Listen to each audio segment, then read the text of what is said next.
Me llamaron Noemí, que significa mi dulzura, pero si me hubieran conocido en el momento justo cuando regresé a Belén, habrían entendido que esa dulzura se había convertido en ceniza. La gente me recuerda con un nieto en mis brazos, pero yo les confieso que viví un largo y solitario invierno, donde solo la amargura me hacía compañía. El luto no llevó solo a mi esposo Elimelec, ni a mis 2 hijos, Malón y Quilión. El dolor se llevó la dulzura de mi alma y me dejó una vejez vacía, sin propósito y sin consuelo. Si ustedes han sentido el peso del luto no procesado, si la ausencia en la mesa es el espejo de su soledad, siéntense conmigo, porque yo elegí ser Mara. Y ese fue mi primer y más profundo pecado. La gente no entiende que la soledad en la vejez es un desierto más cruel que Moab, la tierra extranjera donde enterré a mi sangre. En Belén, todos me recordaban joven con mis hijos fuertes. Regresar anciana, con las manos vacías, me hizo sentir como una extraña en mi propia casa. Y esa vergüenza, ese temor de ser una carga, me obligó a construir un muro alrededor de mi corazón. Mi pecado no fue solo la amargura, fue la arrogancia del sufrimiento. Creí que mi dolor era tan grande, tan exclusivo, que nadie, ni siquiera la lealtad incondicional de Ruth, podría comprenderlo o compartirlo. Yo no solo perdí a mi familia por la muerte, sentí que la mano del Todopoderoso se había levantado contra mí personalmente. Sentí que era una mujer amaldiçoada, marcada por la tragedia, y esa creencia me impidió ver la gracia que aún me rodeaba. La amargura es una elección, mis amigos, una comodidad sombría que justifica el aislamiento y la falta de esperanza. Les confieso que, por un tiempo, encontré un placer perverso en mi tristeza, un tipo de superioridad moral sobre aquellos que todavía podían reír. Ustedes que se han refugiado en la queja o en el aislamiento para justificar su tristeza, escúchenme. Yo fui la primera en hacerlo. Dejé de ser una mujer que buscaba a Dios y me convertí en una mujer que reprochaba a Dios. Mis palabras estaban llenas de lamento, no de fe. Yo me había definido por lo que me habían quitado, no por lo que me había quedado. La única persona que se quedó a mi lado fue Ruth, mi nuera, la moabita, y yo hice todo lo posible por alejarla, por convencerla de que seguirme solo le traería más dolor y miseria. El luto no procesado se convierte en una toxina que envenena las relaciones futuras. Yo empujé a Orfa, mi otra nuera, a regresar, temiendo que su presencia me recordara aún más mi fracaso. Y a Ruth, que juró lealtad, la miraba con desconfianza, creyendo que su amor era ingenuo o que pronto se arrepentiría. La vejez y el luto me hicieron ciega para ver el regalo más grande que la vida me estaba ofreciendo. El amor incondicional de una joven que estaba dispuesta a compartir mi miseria. Yo les digo que la soledad en la vejez no es una condena de Dios, es una consecuencia de la amargura. Si se cierran a la posibilidad de que la ayuda y el afecto vengan de la nueva generación, de la nuera, del yerno, del vecino, se condenarán a un exilio mucho peor que la pérdida. Mi arrepentimiento final no fue por la huida a Moab, sino por haber sido una mala mentora de la esperanza para Ruth, por haber intentado negarle la posibilidad de una vida mejor, solo porque yo ya no creía en la mía. Mi historia no es solo un relato de pérdidas, es un espejo para cada persona que se define por lo que ha sufrido. Yo resistí la hambruna y la muerte, pero casi sucumbí a la amargura. Ahora permítanme que les cuente cómo fui obligada a encontrar una fuerza que nunca imaginé tener. Una fuerza que reside, paradójicamente, en aceptar ser amada sin merecerlo. Sigan escuchando, porque la clave para liberar su corazón de la amargura se encuentra en la era de la cosecha, donde el amor de Ruth me enseñó a ser Noemí de nuevo. Me pueden juzgar por haber huido de Belén. Me pueden llamar cobarde por no confiar en la provisión del Señor en tiempos de hambre, pero la verdad es que elegí Moab por miedo a la incertidumbre, por un intento desesperado de controlar el destino de mi familia ante la escasez. Mi esposo, Elimelec, y yo éramos víctimas de una profunda ilusión. La creencia de que la prosperidad material en tierras extranjeras compensaría la pérdida de la comunidad y la fe que dejábamos atrás. La fachada era la de una madre que buscaba lo mejor para sus hijos, pero la realidad era la de una mujer que al tomar la decisión de partir, priorizó el estómago sobre el alma, y ese fue el primer desmoronamiento de mi hogar. Mucho antes de que la muerte tocara a mi puerta en tierra moabita. En Moab, el problema no era la escasez, sino la separación silenciosa de nuestras raíces. Mis hijos, Malón y Quilión, se casaron con moabitas, Ruth y Orfa. Yo veía la felicidad de mis hijos, pero también sentía la profunda vergüenza de mi exilio, de haber mezclado mi sangre con una cultura que no adoraba a mi Dios. En lugar de enseñarles con fervor, me retraía, dejando que la cultura pagana definiera la atmósfera de mi hogar. Y esa pasividad, ese miedo a la confrontación cultural por sentirme la extranjera, fue la segunda gran debilidad de mi liderazgo como matriarca.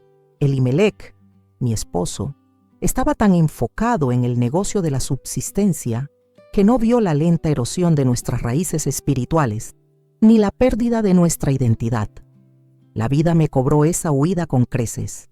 Primero, Elimelec murió. El pilar se fue. Me quedé sola, viuda en tierra extraña. Y la vergüenza se duplicó, pues mi dolor no tenía el consuelo de las mujeres de mi pueblo. Luego, mis hijos. A los 10 años de haber llegado, también ellos murieron. Morí con ellos. El vacío que dejaron no era solo físico, era la certeza aplastante de que Dios me estaba castigando, que me había marcado por la falta de fe que me llevó a Moab. La comunidad, el apoyo, la tradición que yo había abandonado, eran precisamente lo que más necesitaba en mi viudez, y no lo tenía. El dolor se hizo amargura. Me convertí en una sombra que se arrastraba entre dos jóvenes viudas, Ruth y Orfa. Mi fachada de matriarca fuerte se había deshecho por completo. Ellas me veían con piedad. Yo me veía como un mal augurio andante, una mujer cuya mano traía la muerte. Me sentía responsable por la viudez de mis nueras. Y esta culpa, este peso de ser la portadora de la desgracia, me llevó a mi decisión más cruel, la de forzar su partida, de empujarlas a la soledad de la que yo huía, con la esperanza de que mi amargura no les quitara también su futuro. Muchos de ustedes, en el dolor del divorcio, de la enfermedad o de la pérdida, intentan alejar a sus seres queridos, convencidos de que son una carga inmerecida o un fardo kármico para la vida de los otros. Yo hice lo mismo. Les dije a mis nueras: vuelvan, no tengo más hijos que puedan ser sus maridos. El Señor se ha vuelto contra mí. Fue la voz de la amargura, la voz de Mara, intentando contagiar su desesperanza. Yo solo veía el vacío de mi vientre y la tumba de mi esposo, pero Ruth se negó. Su lealtad, su insistencia. Donde tú vayas, iré yo. Rompió mi lógica. Ella me estaba ofreciendo no solo compañía, sino una alianza de futuro, un amor incondicional que yo estaba demasiado ciega para ver. Mi corazón era piedra, aferrado a la idea de que mi dolor era mi única identidad, mi único derecho.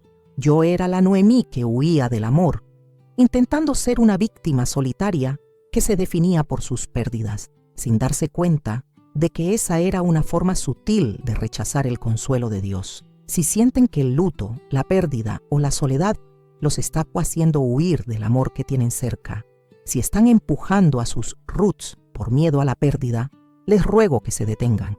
La amargura es una elección. Necesito que vean lo que pasó cuando llegué a Belén y enfrenté a mi comunidad con mis manos vacías, pidiendo ser llamada Mara. Quédense conmigo, porque la lección de Ruth se encuentra en el campo, bajo el sol, donde el amor se convierte en acción y la esperanza renace en la tierra de la escasez. El camino de regreso a Belén fue largo y doloroso, pero la verdadera batalla comenzó cuando pusimos un pie en la ciudad natal. Las mujeres nos reconocieron y exclamaron: ¿no es esta Noemí? Y mi respuesta, dura y llena de juicio, fue el punto de inflexión donde yo elegí mi destino. No me llamen Noemí, llámenme Mara, porque el Todopoderoso ha obrado con amargura contra mí.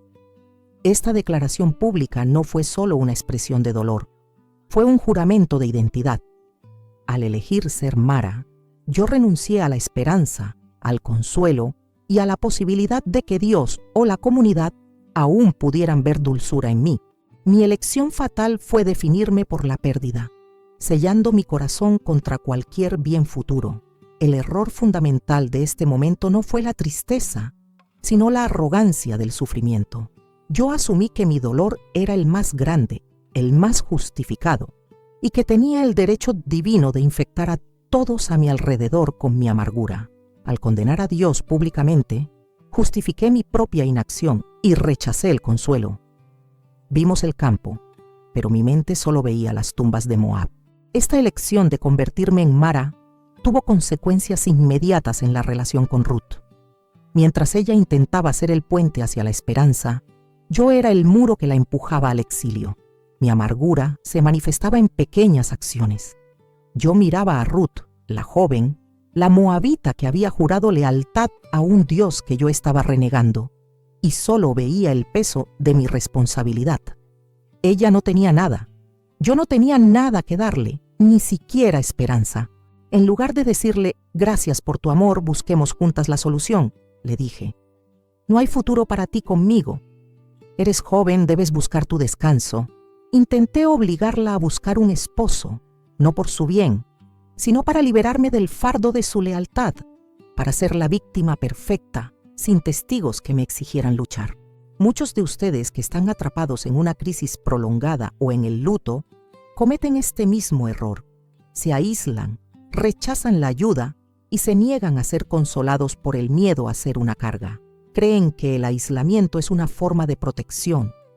Yo les digo que es una cárcel construida con el orgullo del dolor.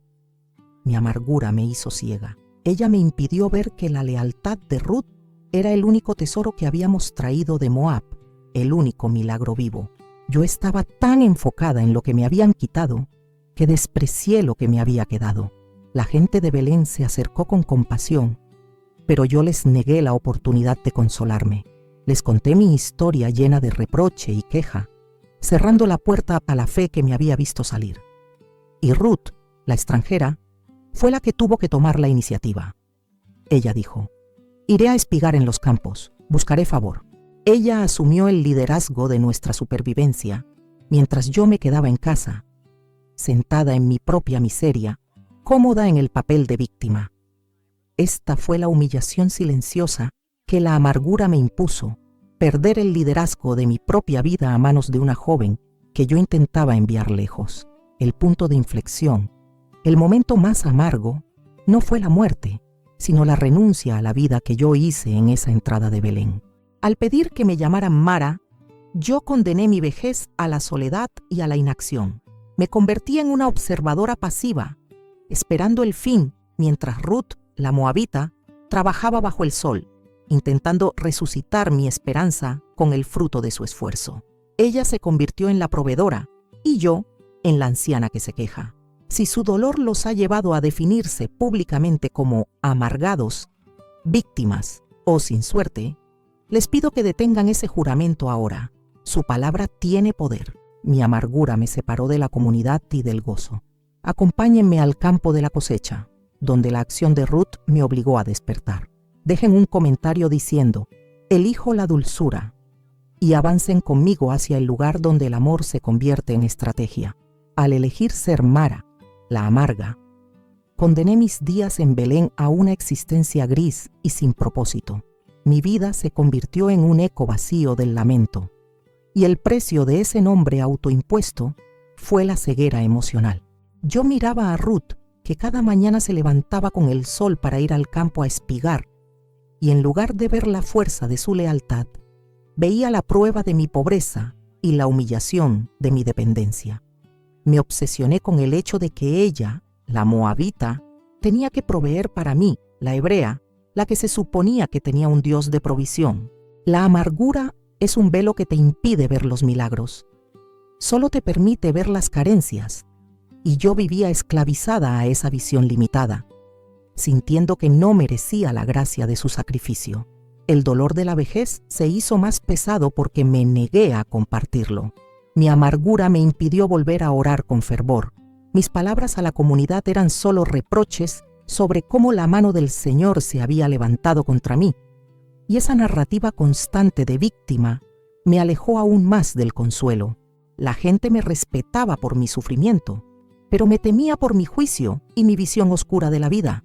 Muchos de ustedes que se cierran en su dolor, que usan el luto como una barrera contra la alegría, están pagando el mismo precio: el aislamiento social y la incapacidad de ver que la vida sigue fluyendo a su alrededor, esperando que usted se una a ella. La consecuencia más dolorosa de ser Mara fue la forma en que traté a Ruth. Ella me había jurado: tu pueblo será mi pueblo, y tu Dios, mi Dios. Y sin embargo, yo no le ofrecía mi pueblo, pues apenas hablaba con él, ni mi Dios, pues solo lo nombraba para quejarme. Mi amargura la obligó a tomar la iniciativa en el campo, asumiendo una responsabilidad que no le correspondía, mientras yo languidecía en casa, envuelta en mi capa de desesperanza. Yo solo veía el fardo económico que ella representaba, no el tesoro emocional que era su presencia constante, su amor sin medida. Mi corazón era un desierto, y la amargura me secó la capacidad de gratitud. Cuando Ruth regresaba con la cebada, yo no veía la provisión, veía la distancia. ¿Cómo podía esa joven que había perdido a mi hijo mostrar tanta esperanza? La envidia sutil, el reproche inconsciente a su juventud y a su fe inquebrantable se instaló en mi alma. Quería que ella fuera tan miserable como yo, para así validar mi dolor. Esta es la peor consecuencia de la amargura. Convierte el amor del otro en una fuente de resentimiento en lugar de una fuente de vida. La ceguera era total. Al principio, ni siquiera reconocí a Boaz, el pariente fuerte, el redentor potencial. Mis ojos estaban tan nublados por las pérdidas de Moab que no podían ver la provisión de Belén que se manifestaba justo en el campo. Ruth me hablaba de su bondad y yo solo le daba estrategias de supervivencia. Estaba usando mi mente envejecida y estratega, sin permitir que mi corazón vacío aceptara la posibilidad de un milagro gratuito. La amargura nos hace creer que debemos merecer toda bendición y anula nuestra capacidad de recibir un regalo simple. En esos días, yo vivía solo para el pasado. El lamento de mi esposo y mis hijos muertos era mi canción de cuna, y el futuro era solo una amenaza de más pérdida. La amargura me había robado mi rol de matriarca e innovadora. Me había convertido en una figura histórica, no en una mujer viva.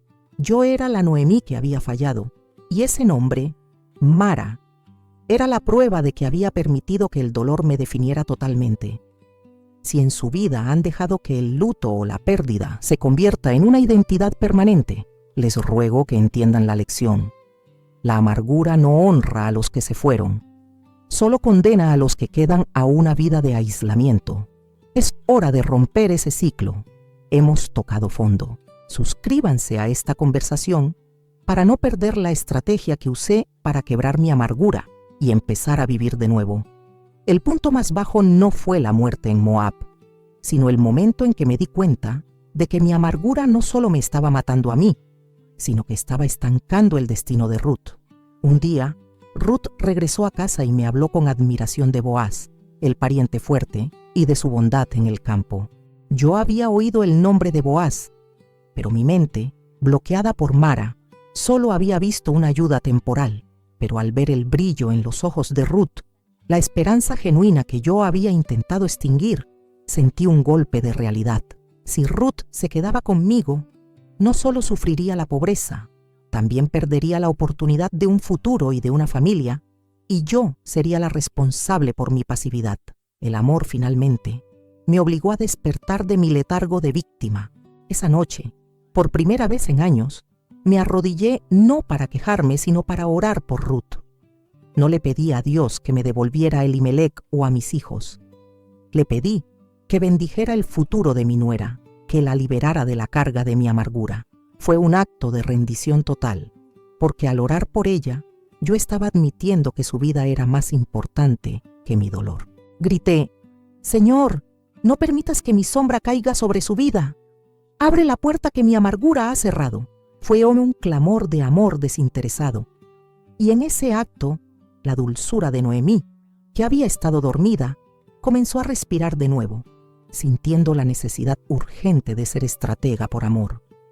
Al levantarme ya no era Mara, Era Noemí, la mentora, la matriarca que había perdido a sus hijos, pero que ahora tenía la misión de salvar el destino de su nuera. El milagro no fue externo, fue mi decisión interna de dejar de ser la receptora pasiva del lamento y convertirme en la agente activa de la esperanza.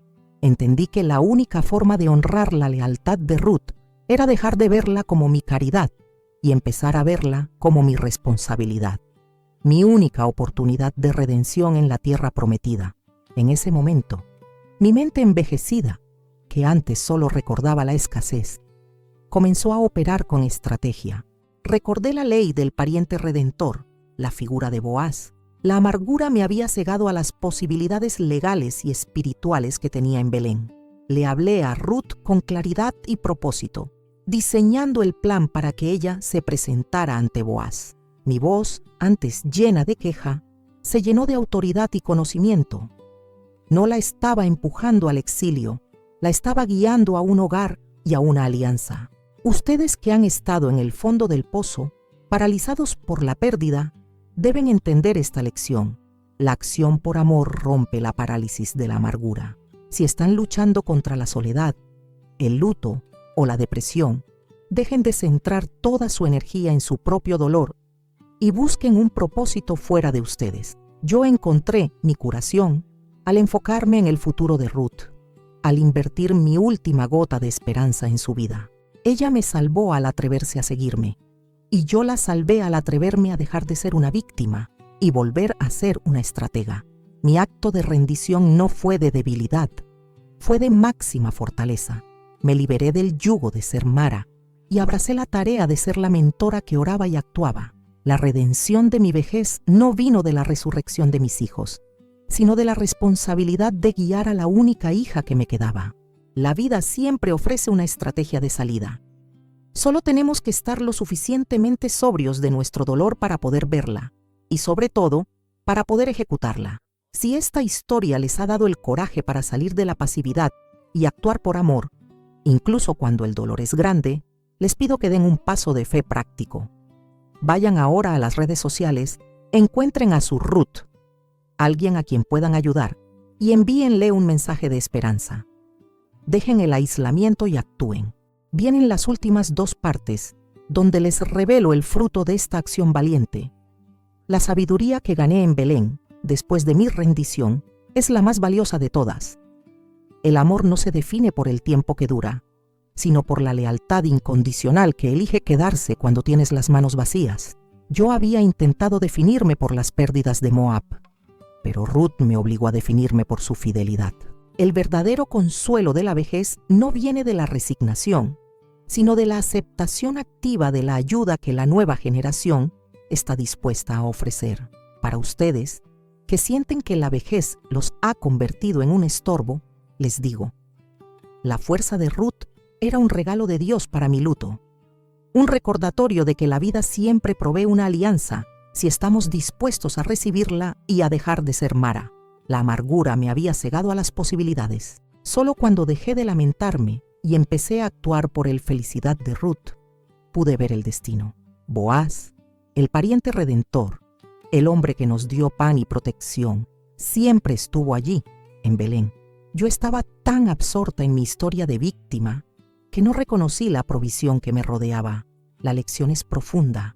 La amargura no solo te roba la alegría, te roba la visión estratégica, la capacidad de ver las bendiciones y las soluciones que Dios ya puso en tu camino. No se cierren a las soluciones porque ellas no se parecen a lo que usted perdió. El nuevo comienzo siempre tiene la cara de lo inesperado. Mi amor por Ruth no era solo una emoción. Se convirtió en estrategia y propósito. Al guiarla a Boaz, al negociar nuestra redención legal, recuperé mi rol de matriarca. No como la que da órdenes, sino como la que otorga dirección y facilita la esperanza. Ustedes que se sienten obsoletos o inútiles en la madurez, les digo, su experiencia es la moneda más valiosa. El luto por lo que perdimos no debe impedirnos ser mentores de lo que viene. La vida nos llama a ser el puente de conexión entre la historia, Elimelec, y el futuro, Obede, utilizando la sabiduría que ganamos en el desierto. Ruth me enseñó que la verdadera familia es la alianza elegida, la que se construye con juramentos de lealtad, no solo con la sangre. Ella, la moabita, nos dio un linaje que culminaría en el rey David, en el Mesías. El extranjero que usted teme o desprecia puede ser la llave para su redención. Deje de juzgar a su yerno, a su nuera, al nuevo vecino, por su origen o por su estilo de vida. La gracia de Dios a menudo se manifiesta a través de las personas que menos esperamos, rompiendo nuestros prejuicios y nuestra rigidez cultural. Yo viví el resto de mi vida como Noemí, la dulce, cuidando de mi nieto, Obede, pero entendí que mi dulzura no era innata. Era una elección diaria de gratitud sobre el lamento. El luto por mis hijos era real y nunca desapareció, pero la amargura era opcional, y yo elegí dejarla en Moab. La vida no me quitó mi dolor. Me dio una nueva razón para usarlo, para consolar y guiar a Ruth. La sabiduría final es que la tristeza se convierte en un veneno cuando la usamos para aislarnos, pero se convierte en oro puro cuando la usamos para empatizar y ayudar a otros. Mi tristeza me calificó para ser la consejera de Ruth. Su dolor, su fracaso matrimonial, su pérdida, lo califican a usted para ser la ayuda de alguien más. No deje que su sufrimiento sea estéril. Conviértalo en el manual de supervivencia que alguien necesita para empezar su propia cosecha. Si esta historia les ha dado el coraje para ver su dolor como una fuente de sabiduría y mentoría, les pido que tomen un minuto para compartir esta parte con su Ruth, alguien joven que admiren o a quien deseen guiar. Transformen su lamento en legado. Vienen las últimas palabras, donde les daré la bendición final para comenzar su nueva vida. Mi historia no terminó en la tumba de mis hijos, ni en el polvo de Belén. Terminó con un bebé en mis brazos. Elimelech se había ido, mis hijos se habían ido, pero la comunidad me trajo a Obed, el hijo de Ruth y Boaz, diciendo: un redentor te ha nacido para restaurar tu alma.